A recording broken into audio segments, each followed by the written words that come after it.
phthalo green plus blue lake for the dark areas of ocean. Then phthalo green plus panes, gray plus white to create the mid-value of ocean. Then yellow ochre plus burnt sienna for painting sand.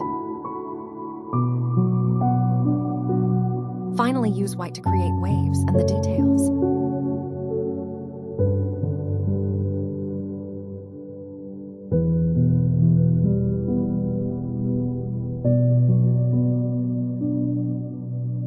Suggest me, please, what should I paint next?